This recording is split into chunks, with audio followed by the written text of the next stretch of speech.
कांग्रेस सांसद और लोकसभा में नेता प्रतिपक्ष राहुल गांधी ने वक्फ संशोधन विधेयक को लेकर मोदी सरकार की आलोचना की है।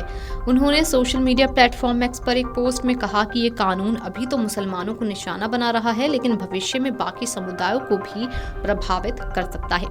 केंद्र सरकार पर निशाना साधते हुए राहुल गांधी ने अपने पोस्ट में लिखा कि मैंने पहले ही कहा था कि वक्फ बिल सिर्फ मुसलमानों को नहीं बल्कि भविष्य में बाकी धर्मों को भी निशाना बनाने का रास्ता बन सकता है। अब आरएसएस ने ईसाई समुदाय पर भी ध्यान देना शुरू कर दिया है। ऐसे समय में हमारा संविधान ही है जो हमें ऐसे हमलों से बचा सकता है और उसे बचाना हम सबकी जिम्मेदारी है। वहीं इससे पहले भी राहुल गांधी ने एक और पोस्ट में इस विधेयक की आलोचना की थी। वक्फ बिल पर लोकसभा में जारी बहस के बीच नेता प्रतिपक्ष राहुल गांधी ने कड़ा विरोध जताया था। उन्होंने कहा था कि वक्फ संशोधन विधेयक मुसलमानों को हाशिए पर धकेलने और उनके निजी कानूनों और संपत्ति के अधिकारों को हड़पने के उद्देश्य से बनाया गया एक हथियार है। राहुल गांधी ने आगे कहा कि आरएसएस, भाजपा और उनके सहयोगियों द्वारा संविधान पर यह हमला आज मुसलमानों पर लक्षित है। कांग्रेस पार्टी इस कानून का कड़ा विरोध करती है क्योंकि ये भारत के मूल विचार पर हमला करता है और अनुच्छेद 25 धार्मिक स्वतंत्रता के अधिकार का उल्लंघन भी करता है।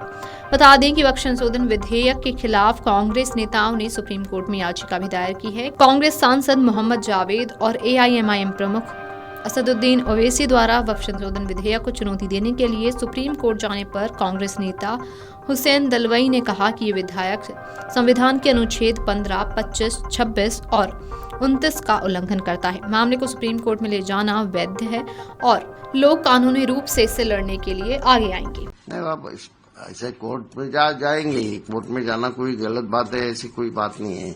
एक तो ये आर्टिकल 26 के खिलाफ है। इसकी वजह से आर्टिकल 15, आर्टिकल 26, 25, 26, 29 इसके भी खिलाफ ये सारी बातें हैं।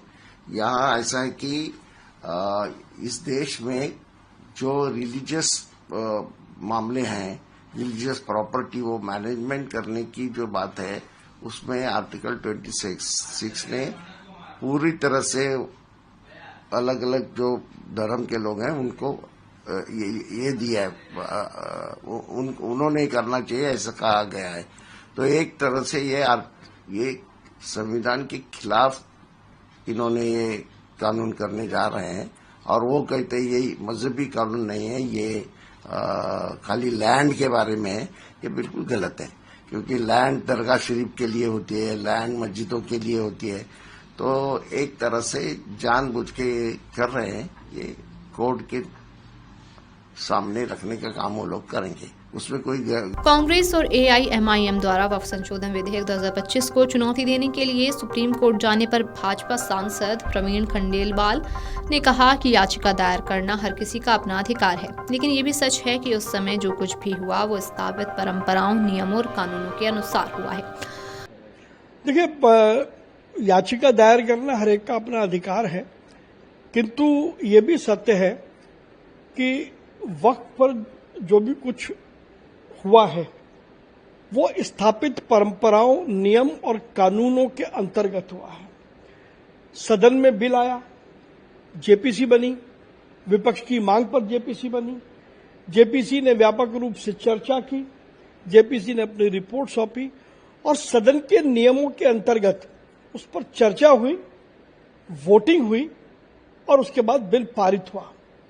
तो वक्फ बिल कॉन्स्टिट्यूशन की हर वैलिडिटी पर खरा उतरेगा, इसमें कहीं कोई संदेह नहीं है। गौरतलब है कि लोकसभा में वक्फ संशोधन विधेयक 2025 3 अप्रैल को पारित हुआ। 2 अप्रैल को चर्चा की शुरुआत के बाद लगभग 12 घंटे की चर्चा हुई। देर रात विधेयक और इसमें प्रस्तावित संशोधनों पर वोटिंग के बाद लोकसभा में ये विधेयक देर रात 1:56 पर पारित हुआ।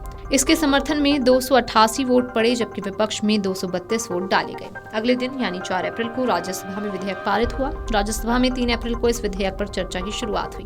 देर रात 2:32 पर राज्यसभा के सभापति जगदीप धनखड़ ने विधेयक पारित होने की घोषणा की।